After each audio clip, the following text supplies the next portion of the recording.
At that time, India was occupied by human beings who had markedly preserved a living memory of the ancient Atlantean state of soul that had permitted experience in the spiritual world.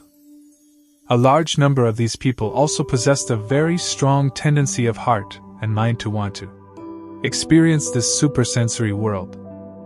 Due to the wise guidance of destiny, the majority of people of this type, who came from the best portions of the Atlantean population, had migrated to southern Asia. In addition to this majority, others had immigrated at different times.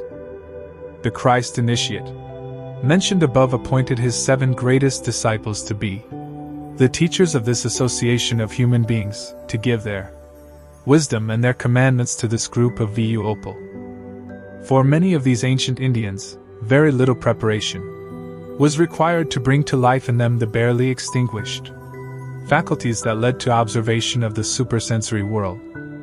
Because a longing for this world was actually a fundamental mood of Indian souls, they felt that the original home of human beings was in this supersensory world, that they had been transplanted from this world to the world that can be provided by outer sensory perception and the sense-bound intellect. They felt that the supersensory world was the true one and that the sensory world was Maya, an illusion of human perception. They strove by all possible means to open a view into the spiritual world. They were unable to develop any interest in the illusory world of the senses, or only to the extent that it proved to be a veil over the supersensory world. The power that the 7 great teachers, rishis, could exert on people like this was tremendous, and what they revealed made its way deep into Indian souls.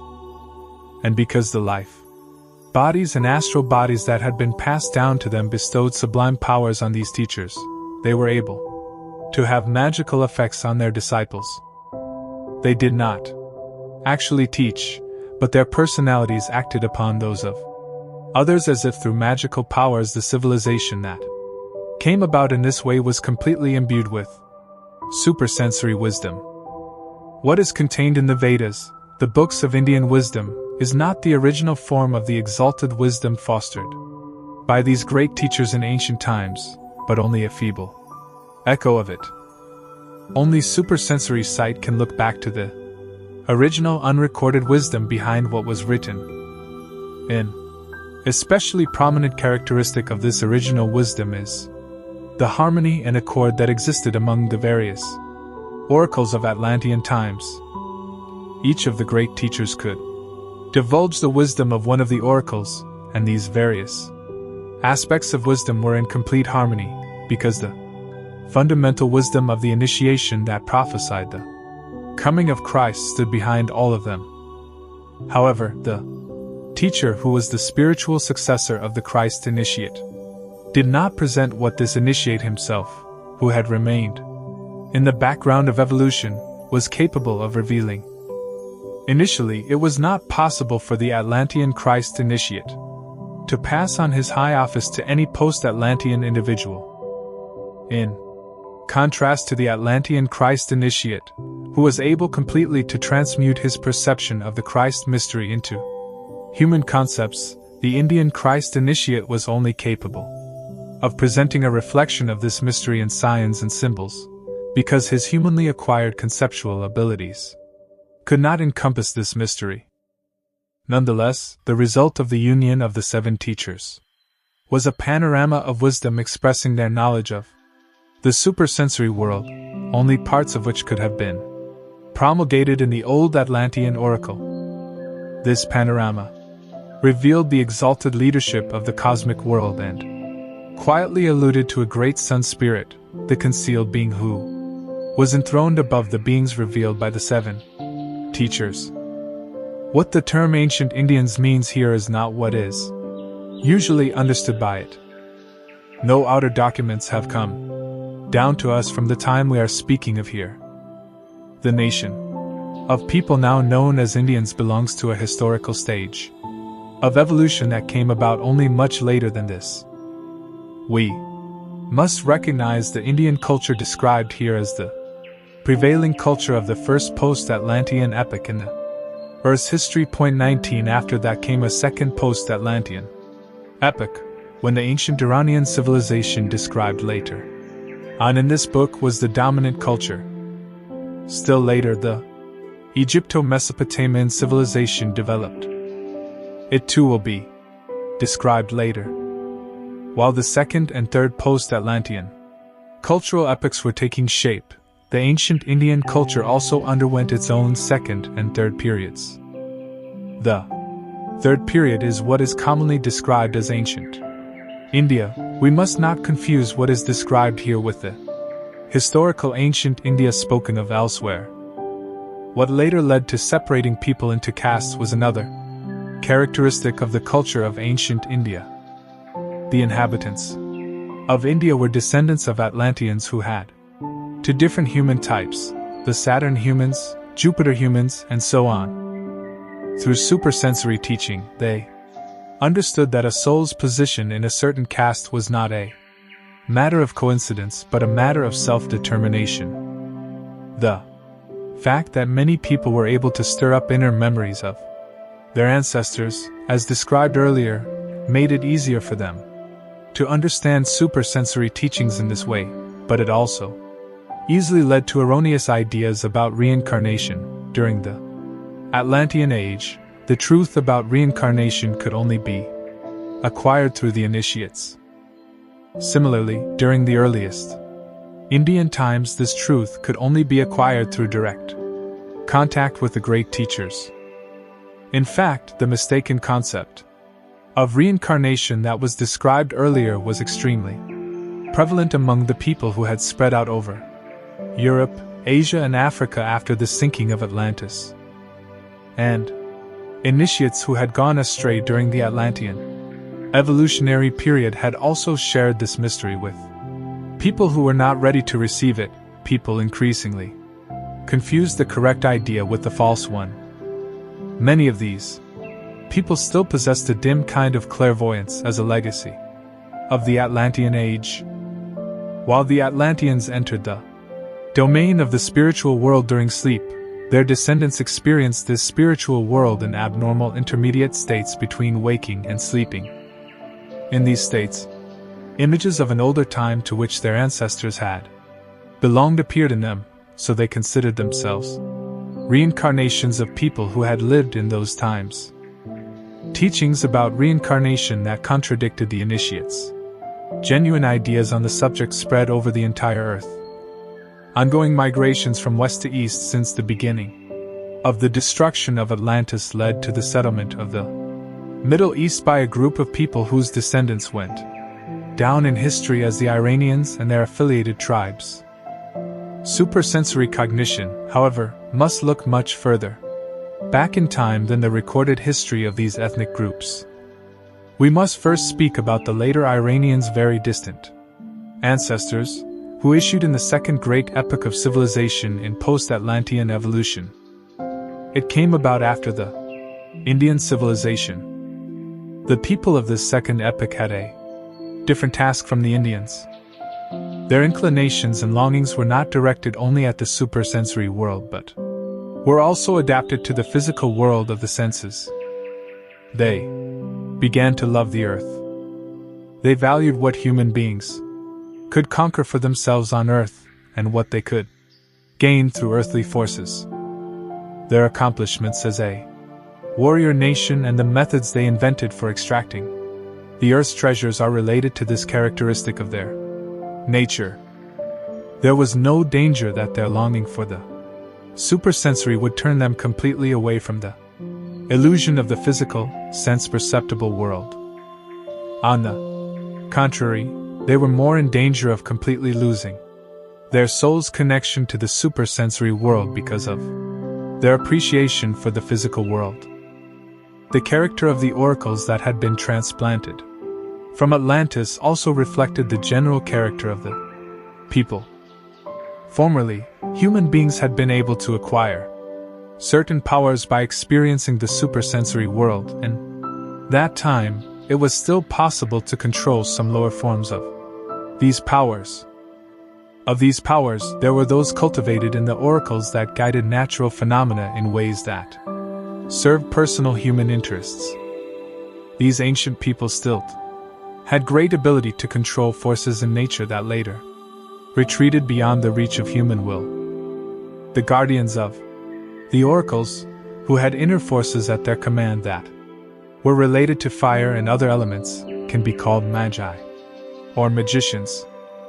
The legacy of supersensory knowledge and supersensory forces that they had preserved for themselves, although insignificant in comparison to what human beings had been capable of in the still more distant past, appeared in many different forms, ranging from the noblest arts whose only purpose was the welfare of human beings to the most reprehensible practices. The Luciferic principle prevailed in these people in a very particular way, connecting them with everything that could distract human beings from the intentions of those higher beings who would have been the sole guides of human progress if the Luciferic intervention had not happened. Even the members of this people who were still gifted with remnants of the ancient clairvoyant state, the intermediary state between waking and sleeping, that was described earlier, felt very drawn to the lower beings of the spiritual world. Because these people needed a spiritual impetus that would counteract this character trait in them, they were supplied with leadership by what had also been the source of ancient Indian spiritual life, namely, the guardian of the mysteries of the Sun Oracle. For these people, the guardian of the Sun Oracle provided a leader who can be referred to by the name that has come down to us in history as Zarathustra or Zoroaster, but it must be emphasized that the person we are speaking about here belonged to a much earlier age than the historical bearer of that name. However, we are dealing here with a question of spiritual science rather than one of outer historical research.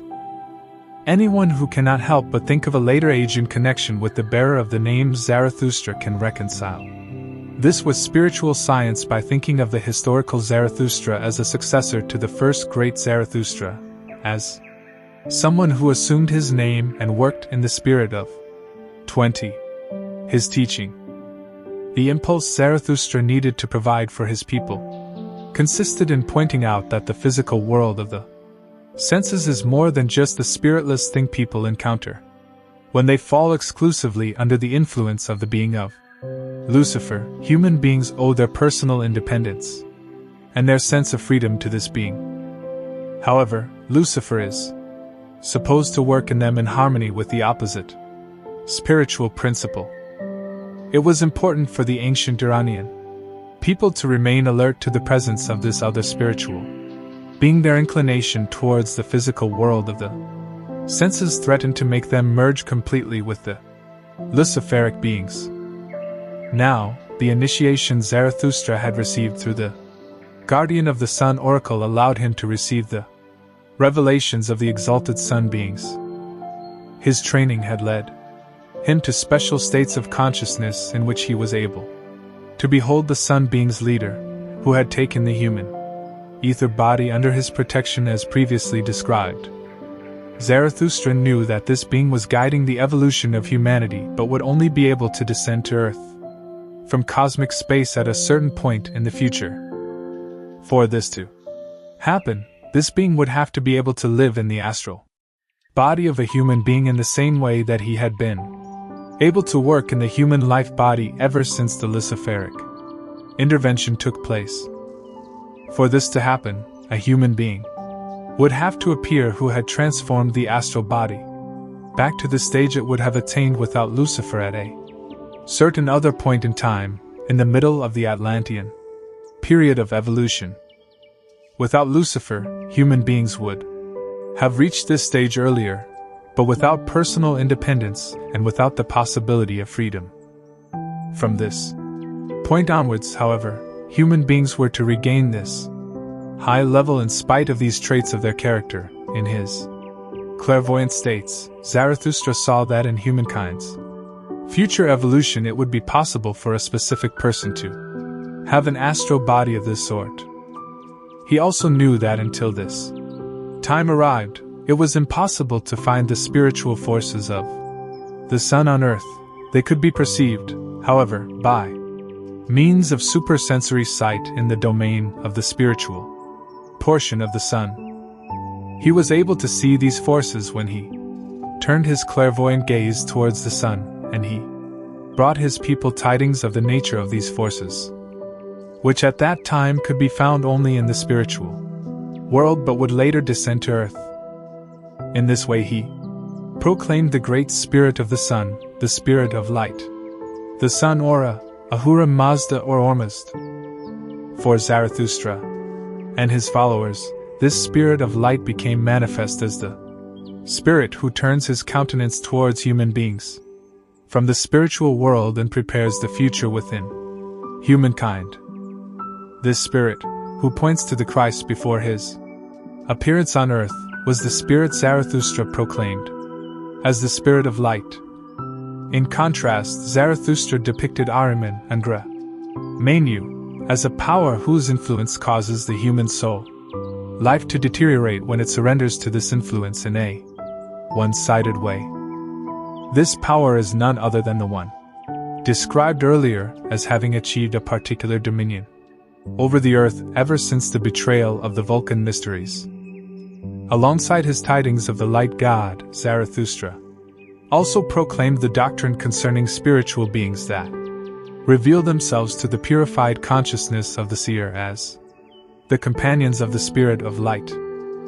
In stark contrast to these beings were the tempters who were appearing to the unpurified remnants of clairvoyance that had been retained from Atlantean times. It had to be made clear to the ancient Iranians that the human soul, to the extent that it was inclined towards working and striving in the physical world of the senses, was the battleground in a conflict between the power of the light god and that of his adversary.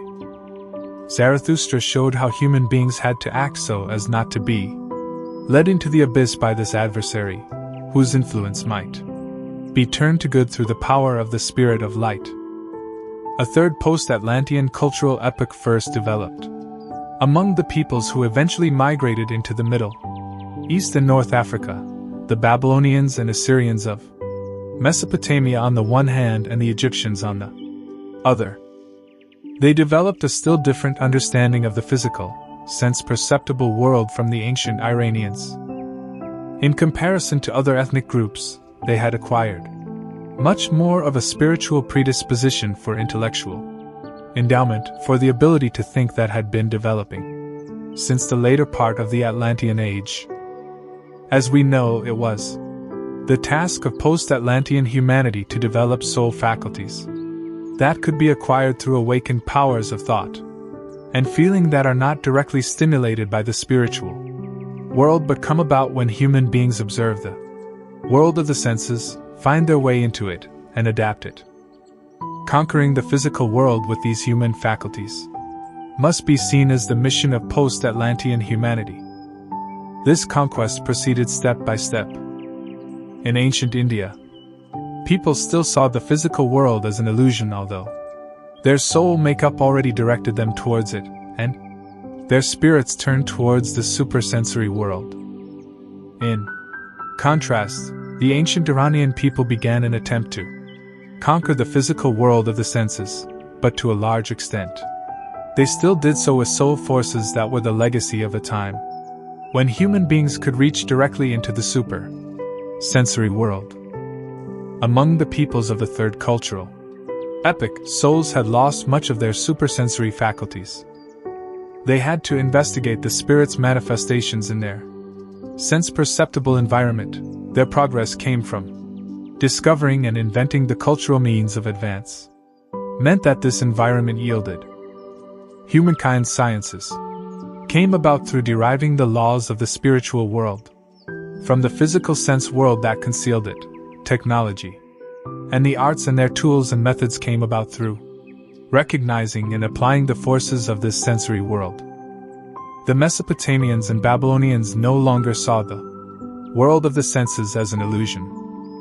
They saw its natural kingdoms, its mountains and seas, its air and water, as manifestations of the spiritual deeds of powers standing behind this world, and they attempted to discover the laws governing these powers. To the Egyptians, the earth was the setting for their work. In the state in which it was given to them, it was in need of being transformed through their own intellectual forces so that it would reflect the impact of human power. The oracles that had been transplanted from Atlantis to Egypt originated primarily in the Atlantean Mercury oracle, but there were also others, the Venus oracles, for example. What these oracles cultivated in the Egyptian people became the seed of a new civilization. This seed originated with a great leader who had been trained in the Iranian mysteries of Zarathustra and was a reincarnation of one of the disciples of the great Zarathustra himself. If we want to cite a historical name, we can call him Hermes. Through absorbing the Zarathustrian mysteries, he was able to find the right way to guide the Egyptian people. In earthly life between birth and death, the Egyptians approached the physical world of the senses with their understanding in a way that allowed them to perceive the spiritual world behind the world of the senses. Only to a very limited extent, however, they were able to recognize spiritual laws in the sense-perceptible world. Therefore, they could not be taught about this spiritual world as one they would be able to enter during life on earth, but it was possible to show them how human beings in the body-free state after death would commune with the world of spirits that left impressions in the sense-perceptible physical domain during an earthly human lifetime. Hermes taught that to the extent that human beings on earth applied their forces to working in accordance with the intentions of spiritual powers, they make it possible for them to unite with these powers after death. In particular, those who had worked most diligently in this direction between birth and death would be united with Osiris, the exalted sun being the Mesopotamian Babylonian aspect of this cultural stream was more emphatic than the Egyptian in directing the human mind towards the physical world of the senses. The laws of this world were investigated and spiritual archetypes were perceived in their sense-perceptible images. However, in many respects this people remained caught in the sense-perceptible element. Instead of a star spirit, the star was pushed into the foreground, and the same was true of other spiritual beings and their earthly manifestations. Only their leaders acquired really deep knowledge of the laws of the supersensory world and of how these laws work together with the sense world. The contrast between the knowledge of the initiates and the mistaken beliefs of the people was stronger here than anywhere else. Conditions were quite different in the areas of southern Europe and the Middle East where the fourth post-Atlantean cultural epoch blossomed. We can call this the Greco-Latin epoch. The migrants to these countries were the descendants of people from many different parts of the ancient world, and their oracles followed the traditions of many different Atlantean oracles. Some individuals possessed the legacy of ancient clairvoyance as a natural faculty. For others, it was relatively easy to acquire it through training. Particular centers not only preserved what had come down from the ancient initiates but also developed worthy successors, who, in turn, trained disciples who were capable of rising to high levels of spiritual perception. This meant that these ethnic groups possessed an inner urge to create a place in the sense perceptible world that would express the spiritual element in its perfect form within the physical element. This urge resulted in Greek art, among many other things. If we can grasp a Greek temple through spiritual sight, we will recognize that in this marvelous work of art human beings have transformed the sense-perceptible, material element in such a way that every part of it has become an expression of the spiritual. A Greek temple is the house of the spirit. In beholding its forms, we perceive what is otherwise seen only by seers. A temple of Zeus or Jupiter is fashioned in a way that presents our physical sense of sight with a worthy vessel for what the guardian of the Zeus or Jupiter initiation with spiritual sight. This is true of all Greek art. In mysterious ways, the wisdom of the initiates flowed into poets, artists, and thinkers. In the constructs of ancient Greek philosophy, the mystery wisdom of the initiates is found again in the form of concepts and ideas. The influence of the spiritual life, the mysteries of the Asian and African initiation centers flowed into these people and their leaders. The great Indian teachers, the associates of Zarathustra, and the followers of Hermes had all trained disciples, and either these disciples or their successors then founded initiation centers in which the ancient wisdom came to life in a new form. These were the mysteries of antiquity, where disciples were prepared to reach states of consciousness that would allow them to attain perception of the spiritual world. Further details concerning these mysteries are available in my book Christianity as Mystical Fact. 22 Wisdom flowed out of these initiation centers to those who cultivated the mysteries of the Spirit in Ionia, mainland Greece, and Italy. In the Greek-speaking world, the Orphic and Eleusinian mysteries developed into important initiation centers. The great teachings and methods of wisdom from earlier times worked on in the Pythagorean school of wisdom because Pythagoras had been initiated into the secrets of a variety of mysteries during his extensive travels.